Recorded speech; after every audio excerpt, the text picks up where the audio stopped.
በዚህ ልጅ ምክንያት ስንቱን ጉድ አየን ጌታ ሆይ። በኢየሱስ ታምኛለሽ አይደል? ዳም በመብራን ደግሞ በጣም አምናለሁ። ኢየሱስ የበለጠ በኢየሱስ ምን አይነት ሰይጣናዊ አምልኮትና ተግባር ነው ይሄ ደግሞ? ጂኖችም እንደኛ ግዴታ አለባቸው። ከጂንም ጀነት የሚገባለ እሳትም ይገባል። በሚዲያ ላይ በፖለቲካና በነብይነት የምናቀው ነብይ ገቢ ጉተማ ከሰሞኑ በድረ ገጹ ላይ በለቀቀው ቪዲዮ ብዙዎች ልባቸው ተነክቷል። የኢትዮጵያ በሮች ይከፈታሉ፣ ወደቡ ይከፈታል። ለዘመናት ጴንጤ መጤ ነው ስትሉ የነበራችሁ ሰዎች ይህንን ንግግር ስትሰሙ የልብ ምታችሁ እንዴት ነው? እንደዚህ አይነት ዘመን እንደዚህ አይነት ጊዜ አያለው ብዬ አስቤ አላቅም። ለመንግስት አመራሮች መጸለይ ቃሉ ያዛችሁ እንዴ? ሐቅ ሲነገራችሁማ አውሬ ነው የምትሆኑት፣ ለመባላት ነው የምትነሱት። ማን ነው ከዛ ከፕሮቴስታንቲዝም ወደ ኦርቶዶክስ እየላካቸው እዚህ ስራቸውን እንዲሰሩ የሚያደርጋቸው ማን ነው ካላችሁ ፓስተር ሶፎንያስ። ከኃጢአታችን ደግሞ የምንነጻው በኢየሱስ ክርስቶስና በማርያም ነው እያለን ነው ይሄ ሰውዬ ደግሞ። አራ ሊቁ ለቀለቁት። ኃጢአት የምንድንበት መስመር በሴትና በወንድ በኩል ነው። ነገር ግን እግዚአብሔር በምህረቱ ባለጠጋ ስለሆነ ምህረቱ ብዙ ነው፣ ምህረቱ ብዙ ነው፣ ብዙ ነው፣ ብዙ ነው፣ ምህረቱ ብዙ ነው፣ ብዙ ነው። ሰላም እንዴት ናችሁ? እኔ ወንድማችሁ ጂቤሪያው ነኝ። ዛሬም እንግዲህ እንደተለመደው በቆንጆ ቪዲዮዎችና በአዝናኝ በአስተማሪ ቪዲዮዎች ሰዓትና ጊዜን ጠብቄ ከች ብዬላችኋለሁ። ሁላችሁም እንደተለመደው ቪዲዮን ከመጀመራችሁ በፊት ላይክ እያደረጋችሁ ቪዲዮን ጀምሩ፣ ሰብስክራይብም እያደረጋችሁ ቤተሰብ ሁኑ፣ ወዳጅነታችሁን አጠናክሩ። በነገራችን ላይ ፈርስት ኤፒሶድ ቤሪያ ፖድካስት በቤሪያ ፖድካስት የዩቲዩብ ቻናል ላይ ተለቆላችኋል። ሁላችሁም እየገባችሁ ይህንን የመጀመሪያ ኤፒሶድ እንድትጋበዙልኝ ከወዲሁ ልነግራችሁ ወዳለሁ። ቪዲዮ የተለቀቀው ትላንትና ነበረ። ብዙዎቻችሁ ገብታችሁ አላያችሁትም። ምናልባት ሁለተኛውን የዩቲዩብ ቻናሌን አታውቁትም ሊሆን ይችላል። ዛሬ ግን እጋብዛችኋለሁ። ቀጥታ ወደ ቪዲዮአችን። ይህ መስጂድ ታሪካዊ መስጂድ ነው። የጂኖች መስጂድ ተብሎ የተሰየመ የጂኖች መስጂድ። ስለዚህ ነብዩ አለይሂ ሰላም የተላኩት ወደ ሁለት ነው። ኢላ ተቀለይን ኢላ ኢንስ ወልጂን። አዎ ወደ ሰውና ወደ አጋንንት ነው። ጂኖችም እንደኛ ግዴታ አለባቸው። ከጂንም ጀነት የሚገባለ እሳትም ይገባል። ልክ እንደ ሰው ማለት ነው። አዎ ሰግዳሉ። በነብዩ አለይሂ ሰላም መከተል ግዴታ አለባቸው። የተከተለው ያመነው የሰገደው ወደ ጀነት ነው። የካደው ልክ እንደ ሰው ወደ ጀሃነም ይገባል ማለት ነው። እንደኛ ሙከለፍ ናቸው ማለት ነው። ስለዚህ ይህንን ቁርአን የወረደበት እዚህ መስጂድ ላይ ነው። ነብዩ አለይሂ ሰላም እዚህ ጋር አድረው ነው እንግዲህ ይህንን ቁርአን የወረደላቸው። ጂኖች እዚህ ሰልመው ነው ሌላውን ጂን ያሰለሙበት። ኧረ ጌታ ኢየሱስ ረባካችሁ። እኔ አንዳንዴ ማለት ነው የእውነት በኢትዮጵያ ምድር ውስጥ በአንዳንድ ኢትዮጵያውያን የሚሰማው ነገር ማለት ነው እጅግ በጣም ይሰቀጥጣል። እንደው እነሱ የሚናገሩትን ነገር ሰምታችሁ እግዚአብሔር ምን ያህል ምህረት እንዳደረገልንና ምን ያህል ቸርነቱን እንዳበዛልን ትረዳላችሁ። ምን ያህል እንደቻለን ማለት ነው በኢየሱስ ክርስቶስ ስም። ምን ያህል ነው ግን የተወደድ ነው ከምር። ምን ያህል ቢወደድ ነው ይቻለን ይሄን ያህል እንዴ? ምን አይነት ተረት እኮ እንዳለ፣ ምን አይነት ዝባዝንኪ፣ ምን አይነት ኮተት ቡቱቶች እኮ እንዳሉ የእውነት ይሄ ሁሉ ነገር ሲገባ እንዴት አንድ ጠያቂ ይሄ ሁሉ ከቦት ከየት ነው ያመጣው? እንዴት ነው? ምን ማለት ነው? አካል የለበሰ ጂኒ የለም። ጂኒ ይሳላል። ከዛ በኋላ የሆነ መስጂድ አለ፣ ይገባል፣ ይሰግዳል። በኢየሱስ ክርስቶስ ስም እንደዚህ ቀንበር በላያችሁ ላይ ያሸከማችሁ የአውሬው ስራ ከላያችሁ ላይ ይገልበጥ። የእውነት በኢየሱስ ክርስቶስ ስም የሚያስተምሩትንም የሚናገሩትንም አያውቁም። እግዚአብሔር ይገስጻቸው። የጎዳና ላይ የወንጌል ስርጭት በአዲስ አበባ መስተዳደር እየሄደበት ያለው አካሄድ አለ።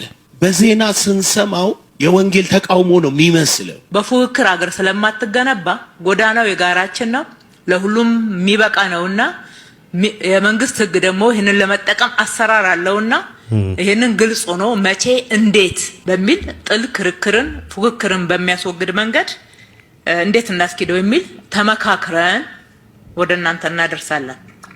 አብያተ ክርስቲያናት ምን እየሰራን ነው? በሙስና እንታማለን፣ በአድሎ እንታማለን፣ በገንዘብ እየታታለን። እግዚአብሔር እኮ ያያል። የመጀመሪያ ቃሉን መያዝ ነው። እንግዲህ መስረቅ ኃጢአት ነው ብሎናል። እናንተ ጋር ሙስና እንግዲህ ስሙ እናንተ ወንበዴ ነቢያት ለኛ እንዴት ትመክሩናላችሁ? ከየት እናምጣቸው? እነኚህ የሚሰርቁትን እናንተንም ጭምር ጉቦ የሚጠይቁትን በሚገባ እናውቃለን። በመንግስት ቤትም በቤተ እምነቶችም ፈተና እንደሆነ መረጃዎች አሉ። እናንተ ስላላችሁት ብቻ አይደለም፣ ጣልቃ ስለማንገባ እንጂ ተቋሞቻችሁ ከጠነከሩ መታገል ያስፈልጋል። ይሄ እጅግ በጣም ደስ የሚል ነገር ነው። የእውነቴን ነው የምላችሁ። እንደዚህ አይነት የውይይት መድረኮችና የውይይት ፓናሎችን በኢትዮጵያ ምድር ውስጥ ማየት እጅግ በጣም በጣም የሚገርምና የሚያስደስት ነገር ነውና ይህ ነገር አልተለመደም። ይህ ነገር በኢትዮጵያ ውስጥ ሲከናወን አናቅም። ማለት በጣም ብዙ መንግስታት አልፎባታል እቺ ሀገር ላይና ለወንጌላውያን አማኞች ይሰጥ የነበረው ቦታና ይሰጥ የነበረው ግምት እጅግ በጣም ሰቅጣጭና እጅግ በጣም የሚያስጠላና እጅግ በጣም የሚያሳዝን ነበርና በነገራችን ላይ ክብርት ከንቲባ አዳነች አቤቤ መጤዎች አይደላችሁ መጤዎች የሚሏችሁ ራሱ ትክክል እንዳልሆኑና ጤናማዎች እንዳልሆኑ ብላ በዚሁ መድረክ ላይ ተናግራ ነበርና በጣም ደስ ያለኝ ነገር አንዱ እሱ ነው። ምክንያቱም ለዘመናት ወንጌላውያን አማኞች እዚሁ ተወልደን እዚሁ ቤተሰቦቻችን እዚሁ ሆኖ ዘራችን እዚህ ሆኖ ሳለ መጤዎች ተብለናል። ምክንያቱም ኢየሱስ ክርስቶስን ተቀብለን ኢየሱስ ክርስቶስን በዚህች ሀገር ውስጥ ስለሱ ለመመስከር በመሞከራችን መጤ የሆነ ሃይማኖት እስከመባል ድረስ ደርሰናልና በመጤነት ከሆነ እዚህ ሀገር በቀል የሆነ ሃይማኖት የለም። ብዙዎች የመጡት በሚሽነሪዎች ነው። ይሄን ያህል ምንም ምናመናፍሰውና ቆብ ለብሶ የድንጋይ ቆብ ለብሶ መሬት ስር የነበሩ ምናምን ተብሎ ምናምን ድራማ እንደሚሰራብንና እንደሚተረትብን አይደለምሽ እና እግዚአብሔር ይመስገን ይህን ዘመን በህይወታችን ስላየን ይህን እግዚአብሔርን የሚያከብር መንግስት በህይወታችን ስላየን እጅግ በጣም ደስተኛ ነኝ። ክብር ለጌታ ይሁንለት። እዚህ መንደር ያላችሁ ሰዎች ሁሉ አስመሳዮች ናቸው። ቲክቶክ ላይ የምታዩት ሁሉ ውሸት ነው። እውነተኞቹ ሙያተኞች እዚህ የሉም። ይህንን ሲሰሙ ደስ የማይላቸው ብዙ ሰዎች ቢኖሩም ኪራ የተባለ ሰው ግን እዚህ መንደር ያላችሁ ሰዎች ሁሉ አስመሳዮች ናቸው የሚል ከበድ ያለ መልእክት አስተላልፏል። ይህም ሰው እንደሚለው ከሆነ ትክክለኛ የህክምና ባለሙያዎች በስራ ብዛት ወረፋ ላይ ናቸው እንጂ ቲክቶክ ላይ ራሳቸውን አይሸቅጡም። ሐቀኛ የቤተ እምነት አገልጋዮች ፈጣሪን በማገልገል ላይ ተጠምደዋል እንጂ በዚህ ሶሻል ሚዲያ ስም ተጽዕኖ ፈጣሪ ነን እያሉ ምዕመኑን አይዘርፉም። ይባስ ብሎም እውነተኛ ትዳር በዚህ መንደር የለም ይላል። ካሜራ ደቅነው የሚሞጋገሱ የውሸት ፍቅር ሰሪዎች እንጂ እውነተኞቹ ትዳራቸውን በሰው አፍ ሳይሆን በፈጣሪ እይታ ይጠብቃሉ። በአጭሩ ፕላትፎርሙ በጅላጅሎችና በአስመሳዮች የተሞላ አርቲፊሻል ዓለም ነው ይለናል። ግን ደግሞ ቲክቶክን ባንጠቀም ዶክተሮች በቴክኖሎጂ ታግዘው በሚሊዮኖች የሚቆጠሩ ሰዎችን ህይወት አያተርፉም ነበር። ታዲያ ሜዳውን ለአስመሳዮች ብቻ ትተን እንውጣ ወይስ እውነተኛ እውቀት ያላቸውን ሰዎች ድምጻቸው እንዲሰማ እናድርግ? የሚገርም እና ገዢ የሆነ ሀሳብ ነው የተናገረው። ነገር አንዲትም ስህተት የለውም። ሁሉ ነገር አሁን ፕራይቬት የምንላቸው ይሄ ፐርሰናል የምንላቸው ህይወቶቻችን እንዳሉ አሁን አደባባይ ላይ የተሰጡ ሆኗልና ከዛም የተነሳ ሪያሊቲ የሆነ ህይወት ሳይሆን ፌክ የሆነ ምልልስ እየተመላለስን እንዳለን ፊል እስክናደርግ ድረስ ነው የደረስነውና ለቀን እንውጣ ወይስ ደግሞ ትክክለኞችንና ጤናማዎችን ወደፊት የምናመጣባቸውን ሜቶዶችና መንገዶች እንፈልግ ነው እያለን ያለውና እኔ ፐርሰናሊ በዚህ ጉዳይ ላይ ሐሳብ የምሰጠው አዎ ትክክለኛና ጤናማ ነገር ያላቸውን ሰዎች ወደፊት እናምጣቸው ከሚሉት ወገን ነኝ። ጥለውጣ አልወጣም፣ ጥዬ ልወጣ አልችልም። ምክንያቱም ከዚህ ቀደም ነግሬያቸዋለሁ። ቲክታክ፣ ፌስቡክ፣ ዩቲዩብ እግዚአብሔር እናገርበት ዘንድና በልቤ ያለውን እውነት መሰክርበት ዘንድ የሰጠኝ መልካም ቦታዬ ነው። እናገርበታለሁ። እውነትን እንወያይበት ዘንድ የሰጠን መልካም ፕላትፎርም ነው። ባሉት ስህተቶችና ባሉት በሚታዩት ፌክ ህይወቶች ብለን ቦታችንን አንለቅም። ታዳምጠኝ ከሆነ እባክህ ካህን ነኝ አዳምጠኝ። ግቡ ብለኝ ስሜን ጠርተኝ ነው የገባው። ዝም ብያለሁ የገባው። ኑ ጥያቄ አለኝ። ቀሲስ ዲበኩሉ ያ ሰው አባቶችን እንደዚህ መዳፈር ተመስገንና ዲበኩሉ እንደዚህ መዳፈር ከየት የመጣ ነው? ራሳችሁን ጠይቃችሁ ታውቃላችሁ? ግን እኛ ራሳችን እንደዚህ እንዳደረግነው ታውቃላችሁ? ኃላፊነቱ እኛ እንደምንወስድ ታውቃላችሁ ወይ? ይህ ሰው በትክክል ኦርቶዶክስ ነው ወይ? ተመስገን ነው። ከዛ ከፕሮቴስታንቲዝም ወደ ኦርቶዶክስ እየላካቸው እዚህ ስራቸውን እንዲሰሩ የሚያደርጋቸው ማን ነው ካላችሁን ፓስተር ሶፎንያስ። ይሄንን ብቻ አይደለም፣ ይሄንንም ቅርብ ጊዜ ዲያቆን ነበር ይሄ ሰው። አሁን ፕሮቴስታንት ነው፣ ግን ነጠላውንም መስቀልያ መልበሱን አልተወም። መስቀል እየተሳለመ ነው፣ ግን ሙሉ ለሙሉ ግን ፕሮቴስታንት ነው። ተሙም እየሰራ ያለው ይሄንን ይሄኛው በከፈተበት ቀዳዳ ውስጥ እዛ ሄዶ መጽሐፍ ሰጣለሁ ብሎ አሁን ገዳም ገብቶ ነበር። 6 ሚሊዮን ብር ያስፈልገኛል ብሎ ገንዘብ ሲሰበስብ ነበር። ኦርቶዶክሳውያን ተጠንቀቁ፣ እንዳትጃጃሉ። ተሐድሶነት በጣም ተስፋፍቷል እኛ ውስጥ። እኛ አባቶቻችንን በጣም የምናከብራቸው ምንም ስህተት እንኳን ቢሰሩ እኛ ልንጠይቃቸው አንችልም።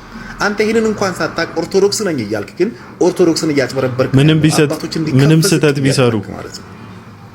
እኔ ደግሞ መቼም ነው ማለፋታ በዚህኛው ማትቆም ከሆነ እንደዚህ ማጭበርበርን ማታቆም ከሆነ ታድሶነትን ፕሮቴስታንትነትህን በግልጽ ማታወጣ ከሆነ የፐርሰናል ላይፍህን ነው ማውጣው። ደግሞ እኔ እሱን አይመለከተኝም ብዬ እንጂ በጣም ብዙ ገንዘብ ከሰው ላይ እየወሰድክ እንደሆነ በጣም ብዙ እህቶችን እያታለልካቸው እንደሆነ አገባሻለሁ በሚል ምክንያት ያዙልኝ። እሺ ማርክ አድርጉልኝ እቺን ቦታው። እሱ አይመለከተኝም ላሁኑ።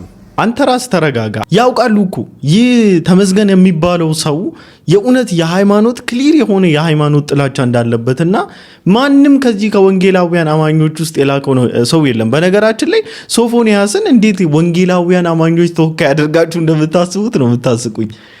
ልክ ተመስገን በእናንተ ሳይድ ሆኖ ጴንጤዎችን ሲዘረጥጥላችሁና ሲዘረግፍላችሁ አንዳችሁም ወጣችሁ ያደረከው ነገር ትክክል አይደለም። በቃ ወጣህ አይደለ? የኦርቶዶክስን ትምህርት አርፈ ቁጭ ብለህ ተማር። የኦርቶዶክስን ትምህርት ብቻ ማግኒፋይ አድርጋል አላችሁትም። የቲክቶዶሶቻችሁ ጋራ ሰጣ ገባ ውስጥ ሲገቡ ግን ፋይሉን መምዘዝ ጀመራችሁ። የክፋታችሁ የነውራችሁ ጥግ ማለት ነው። እያወቃችሁ ያኔ የሴቶችንም ህይወት ይበዘብዝ ዘንድ ኪሳቸው ውስጥም እየገባ ሳንቲም ይለቅም ዘንድ የተዋጁትን ልጅ ልክ ግን የእናንተ ጉዳይ ነካ ሲደረግ አወጣችሁ ፋይሉን መምዘዝ ጀመራችሁ። እናንተ የክፋታችሁ ጥግ ወዳጅ የምትመስሉ አውሬዎች። እኔ የተመስገንን ስራ እየደገፍኩ አይደለም። ተመስገን ማለት የእውነት ባጭር አማርኛ ስነግራችሁ ብልግና አንደበቱን የሞላና ህይወቱ ያልተቀደሰ እግዚአብሔር የማይፈራ ሰው ነው። ግን ደግሞ እንደ አንድ ክርስቲያን ስነግራችሁ ልጁን ተጠቅማችሁበታል። የጥቅሙ ጊዜ ኤክስፓየር አደረገባችሁ መሰለኝ። አሁን ደግሞ አውጥታችሁ ልትጥሉት ከዚህም ከዛም ተነስታችሁበታል። ሁልሽም እኮ የምታደርጊው እኮ ተመሳሳይ ነገር ነው። ሃይማኖቶችን፣ ሌሎችን ሃይማኖቶች አደባባይ ላይ ማሳጣት፣ መሳደብ፣ መዘርገፍ፣ ሃይማኖትን ከሃይማኖት ጋር ለማጋጨት መሞከር፣ በኦርቶዶክሳውያን ወንድሞችና እህቶቻችን ውስጥ ለጴንጤ ያላችሁን ጥላቻ መዝራት። ከዛ ውጪ ምን ስራ አላችሁ እዚህ ፕላትፎርም ላይ? ወንጌል እኮ አትሰሩም፣ ጥላቻ ነው የምትዘሩት። አውቃለሁ በእኛም ሳይድ አለ ወንጌል ይመስላል። አንዳንድ ነገሮች ግን ጤናማ አይደሉም። ስድብ ነው። ዳይሬክትሊ ኦርቶዶክስን የሚሰድብ ስድብ እንደሚሳደቡ እናውቃለን። ላይቭ ላይም አንዳንድ ሰዎች ጤናማ የሆነ አካሄድ እንደማይሄዱ ግን አሁን በቤታችሁ ሲሆን ፊል አደረጋችሁ አይደለ? እኛም አንናገርም እንጂ እንደዚሁ ነው የሚሰማን። እንድታውቁ የምንፈልገው ጤናማውና እውነተኛ ወንጌላዊ አማኝ ኦርቶዶክስን ለማንኮታኮትና ኦርቶዶክሶችን ሄዶ ለመሰለል ሰው አይልክም። ይልቁንስ ህይወት ታገኙ ዘንድ ህይወት ይበዛላችሁ ዘንድ ኢየሱስ ክርስቶስን ዛሬም ድረስ ይሰብክላችኋል፣ እንሰብክላችኋለን፣ እንነግራችኋለን። ከወደዳችሁ ትቀበላላችሁ፣ ካልወደዳችሁ ግን ትሰሙ ዘንድ ደግሞ መናገር ግዴታችን ስለሆነ እንነግራችኋለን። ደንቆሮ ደፋር ነው ይላል። ዛሬ እንዴት ነው በሌሊት 7 ሰዓት ላይ ብቻሽን? እኔ ራሱ አላውቀውም። ጌታን እንቅልፍ ረብሾኝ እንጂ ላይቭም ገብቼ አላውቅም። እግዚአብሔር አጋጣሚ ተጠቅሞ ስለ ልጁ ስለ ክርስቶስ ሊነግርሽ ይሆን? ሜቢ ማለት ነው። እኔ ልሰብክሽ አይደለም። ምንድነው የሚልክ? ፓትስ በካታ አይልም ጀርባዬ ላይ አይደለም። ለመስበክ እኮ አይደለም። ጀርባው ላይ ያለው ደግሞ የማርያም ስዕል ነው። አረ ምንድነው ያሰበው? እስኪ አንተ ንገረኝ። ውስጥ ላይ ያለው ልጁ በክርስቶስ ኢየሱስ ሰው ካላመነ የዘላለም እሳት ውስጥ እንደሚገባ ስለሚያውቅ ራንደምሊ ላይቭ ላይ ገብተሽ ማታቂ ሴት ላይቭ ላይ አስገብቶ ለክርስቶስ ኢየሱስ ሰምተሽ ህይወት እንድታገኝ ፈልጉ ቢወርስ ደንቆሮ ደፋር ነው ይላል። አንተ ከየት ነው? ተረግዘ ነው ተፈጥረ ነው? ጅስት ጥቅስ ይዘናው ከኔ ጋር ልታወራ ነው ወይስ አልገባኝም። አንተ እኮ ተረብሸ ሰውንም እየረበሽክ ነው። ተረብሸ ነው እኮ ታርግልኝና ዳኒ ፍቅር ስትጠብስ አሁን እኔ አንቺን ማለት ለምኜ ተለማምጬ ፕሪች ባደረግልሽ እኔ ምን እጠቀማለሁ? አፌን ከማድከም ውጪ ክርስቶስ ኢየሱስ ስለሚወድሽ አንኮንዲሽናሊ ስለሚፈልግሽ ያለምንም ሪዝን እያወራሽ አሁን እኔ ነኝም ያንተ እምነት እያልኩክ ነው። እግዚአብሔር ልጁን ኢየሱስ ክርስቶስን የላከበት ዋነኛው ሪዝን ሃይማኖት ለመመስረት ነው። ዳም እንደዛ ነው የምታምኚው? ልመልስ የምችለው የኔ እምነት ጋር ካለ ሰው ጋር ነው። በኢየሱስ ታምኛለሽ አይደል? ዳም ካሰርኩኝ በምን ላምን እችላለሁ? በመብርሃን ደግሞ በጣም አምናለሁ። ኢየሱስ የበለጠ ሰዓት ላይ ወጣክ ቶክሌ ተቀደ ክርስቶስ ይሄ ነው ህይወት። በቃ እንመጣጠን መመለል ለዚህ ነው የመጨረሻ አይያ ማውራት ያቅታል። እሷን ስታይ የኔንም ሐሳብ ደግሞ ስሚ። ራሽ እኮ እንደማይጠቅም ሰው ብቻ እያየሽኝ እኮ እዚህ ጋር መጥቼ ዳኑሻ ስለ ክርስቶስ ኢየሱስ ወጥቼ ሳወራ እዚህ ወጣትነቴ ወጥቼ መቃም እችላለሁ፣ መጨፈር እችላለሁ፣ መዘሙት እችላለሁ፣ ብዙ ነገር ማድረግ እችላለሁ። አንቺ ፊት ለፊት ግን ምንም ነገር እያልሽኝ በምንም አይነት አክት ብዙ ነገር እያወራሽ ቁጭ ብዬ አንቺን ታግሼ የማወራበት ሪዝን የምር ክርስቶስ ሪል ስለሆነ ጀስት ሃይማኖት ስለሆነ አይደለም። ኢየሱስ ያድናል የሚለው ጥቅስ ብቻ ስላለ ኢየሱስ ያድናል ብዬ ከአንድ ሰው ጋር የሆነ ቲም መስርቼ እያወራሁ አይደለም። ኢየሱስ ክርስቶስ ያድናል እያልኩ ያለሁት እኔም ድኜበት ነው። መዝራት ያለብን ነገር ዘርታለና ኖርማሊ በቃ ማኒፑሌት የተደረጉበት ዲሞኒክ ነገር አለ። እሱ እንግዲህ በኢየሱስ ክርስቶስ ነው የሚፈታው። ይሄንን ጄኔሬሽን እኮ ሊፈታ የሚችለው ከኢየሱስ ክርስቶስ ውጪ ማንም የለም። እኛ ወንጌላውያን አማኞች ደግሞ የበራልንም ብርሃን ነው አይደል የምንናገረው። በጣም ደስተኛ ነን በነገራችን ላይ እስካት ወንድማችን በአገልግሎት የእውነቴን ነው የምልህ በጣም ደስተኞች ነን። እግዚአብሔር ዘመንህን ይባርክ። በጣም ትልቅ ስራ ነው እያደረክ ያለው ነገር ተራ ነገር አይደለም። እኔ በጣም የተመቸኝ ነገር ብዙ ነገር ማድረግ እንችላለን። በነገራችን ላይ በቃ ስንጨፍር ምናምን እንደምትቀበሉ ላይክ እንደምታደርጉልን እኮ እናውቃለን። ያንን ሁሉ ትተን ያ ሁሉ ቀርቶብን አብረናችሁ እኮ ስንጠጣ ምናምን ስንሰክር እንደምንመቻችሁ እኮ እናውቃለን። እሱ ጠፍቶን እኮ አይደለም። ያን ለማድረግም እኮ አቅም አጥሮ ምናምን እኮ አይደለም። ግን ደግሞ ሰው ዓለሙን ቢያተርፍ ነፍሱን ግን ቢያጎድል ምን ይጠቅመዋል? ምን ይረባዋል ብለን ነው። ምንም አይጠቅምም። ሁሉ ነገር ከንቱ የከንቱ ከንቱ ከንቱ ሆኖ ነው። ኢየሱስን ስትይዝ የሚበራል አንዱ ብርሃን ይሄ ነው። ኢየሱስን ስትይዝ የሚበራል በማንም አንድ ጥበበኛ ሰው እጅ የተሳለች እመብርሃን የሚል መጽሐፍ ቅዱስ የማያውቃትን የሆነ ስያሜ የተሰጣትን አንዲት ፈረንጅ ምስል ያላትን ሴት አይደለም የሚያበራል፣ ኢየሱስን ነው የሚያበራል። መንፈስ ቅዱስ ኢየሱስን ነው የሚያበራልና አንድም ልጨምርላችሁ ምን አይነት ጨለማ ውስጥ ሆኖ እንግዲህ ተሙ ገልዬ ዲያቆንዬ ምናምን ብሎ ሌላ ታሪክ ውስጥ እንዳሉ እግዚኦ አረ ሊቁ ለቀለቁት። በማን በኩል ኃጢአት ወደዚያ የሚገባው? በሔዋን እሺ፣ በአዳም አይደለ? ስለዚህ በሴትና በወንድ በኩል ነው አይደለ? ስለዚህ እንደገና ከኃጢአት የምንድንበት መስመር በሴትና በወንድ በኩል ነው የተፈጸመው። ስለ ድንግል ማርያም የማይመሰክር ቤተ እምነት ክርስቶስን እሰብካለሁ ቢል በዲያብሎስ የተታለለ ህይወት ያለው ነው። ከየት ነው ያመጣው? ይሄን ቪዲዮማ በእንተ ክርስቶስ ማረና አብ እያላችሁ 12 ጊዜ እየደገማችሁ እየቆጠራችሁ ነው ማየት ያለባችሁ እንዴ። አሁን የክርስቶስ ኢየሱስን የመቤዠት ስራ ለሁለት አደረጉት። ሴቷም ወንዱም ነው ያዳኑን እያሉን ነው። ምን የሚሉት ነው? እኔ ያልገባኝ ነገር ተዋህዶ የሚሉት መለኮት ከስጋ ጋር ነው ወይስ ማርያምን ከኢየሱስ ጋር ነው እያዋሃዱ ያሉት? ይሄ ሴት አምላኪነት ነው። እንዳልከው ሴት አምላኪነት ነው። ሴት አምላኪነት ነውና ይሄን ሁሉ ቀንበር በላያቸው ላይ ይዘው እንግዲህ በነገራችን ላይ ማለት ነው የሆነ ሰዓት ላይ ስለ ኢየሱስ የሚያወሩት መረዳት እጅግ በጣም ይገርማቸዋል ማለት ነው። በጣም ተደንቃችሁ ሰማላችሁ። አሁን ይሄ እዚህ ጋር እንግዲህ ኃጢአት ወደ ምድር የገባው በአዳምና ሔዋን ምክንያት እንደሆነ ሁሉ ኃጢአት ደግሞ የሚወገደው በኢየሱስ ክርስቶስና በማርያም ነው ብሎ እንግዲህ አፉን ሞልቶ ይህ የሚናገረው ሰው አዘሴም ታይም ስለ ኢየሱስ ክርስቶስ የሚገርም መረዳት ሲያወራ ሰምቼው አውቃለሁ። ድንቅ የሆነ ነገር ሲያወራ ሰምቼው አውቃለሁ። ስለ ኢየሱስ ክርስቶስ አማላጅነት በሚገርም ቃል ሲገልጽ የእውነት እንዴ ይሄ ሰው ቆብ የለበሰ ጴንጤ ነው እንዴ እስክል ድረስ። ግን ደግሞ ችግራቸው ምንድነው? እውነቱን እኮ ያውቁታል፣ ግን ማኒፑሌት የተደረጉበት አንድ ነገር ስላለና ቡዴናቸው የቡዴና ገመዳቸው የእንጀራ ገመዳቸው እንዳይበጠስባቸው ሲሉ ምን ያደርጋሉ? ያለውን እውነት ደግሞ ሸውረር አድርጎ ደግሞ አጣሙ ደግሞ ህዝቡን ለማስደሰት ፒፕሉን ለማስደሰትና የቤተ ክርስቲያን አንዳንድ ግለሰቦችን ለማስደሰት ደግሞ እውነትን ይክዱታል። ሳያውቁ ቀርቶ አይደለም። በነገራችን ላይ በደንብ አድርገው ለይተው አበጥረው ያውቁታል ያለውን እውነት ማለት ነውና እግዚአብሔር ይመስገን እንደዚህ የሚገጽጹና ያለውን እውነት ለመግለጽ የማይታክቱ ድንቅ ወንድሞችና ድንቅ ወዳጆች ስላሉን እግዚአብሔር ይመስገን። የሚገጽጽና እውነትን የሚገልጥልን አያሳጣን። የኢትዮጵያ በሮች ይከፈታሉ፣ ወደቡ ይከፈታል። ኢትዮጵያ ወደ ክብር ትገሰግሳለች። ኢትዮጵያ እጆቿን ወደ እግዚአብሔር ትዘረጋለች ይላል። በጌታ በኢየሱስ ክርስቶስ ስልጣን ለኢትዮጵያ የከፍታ ጊዜ ደረሰ። ለኢትዮጵያ የመጨረሻ የክብር ጊዜ ደረሰ። ከኢትዮጵያ ላይ፣ ከሰሜን ላይ፣ ከደቡብ ላይ፣ ከምስራቁ፣ ከምዕራቡ የሞት አዋጅ ተገለበጠ። የጦርነት ድምፅ ተሻረ። አማራ ክልል፣ ኦሮሚያ ክልል፣ የትኛም ክልሎች ውስጥ ያለው የጠላት ምክር በጌታ በኢየሱስም ፈረሰ። አዲስ አበባን እንባርካለን፣ መሪዎቿን እንባርካለን፣ ኢትዮጵያን እንባርካለን፣ መሪዎቹን እንባርካለን፣ ህዝቡን እንባርካለን፣ ሙስሊሙን ክርስቲያኑን እንባርካለን። በዚህ ምድር ላይ ሰላም ጠራ ነው፣ አንድነት ጠራ ነው፣ ፍቅር ጠራ ነው። የሞት አዋጅ ተሻረ።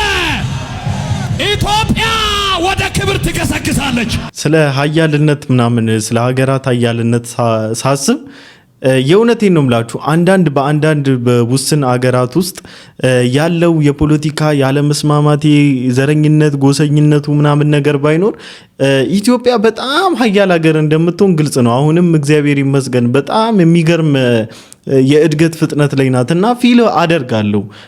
በጣም ብዙዎች የናቋት በጣም ብዙዎች ይቺ ሀገርን እንደ ማረፊያቸው እንደ መኖሪያቸው አድርገው የሚመርጧት አይነት የሰላም ምድር ትሆናለች የሚል ተስፋ አለኝ። በጸሎታችሁ ይቺን ምድር እንድታስቧት እኔ ታናሹ ወንድማችሁ ላሳስባችሁ እወዳለሁ። ለማንኛውም ለዛሬ ይዤላችሁ የመጣሁት ቪዲዮ ይሄን ይመስል ነበር። ሁላችሁም እንደተማራችሁበት እንዲሁም ደግሞ እንደተዝናናችሁበት ቁም ነገርም እንደጨበጣችሁበት ተስፋ አደርጋለሁ።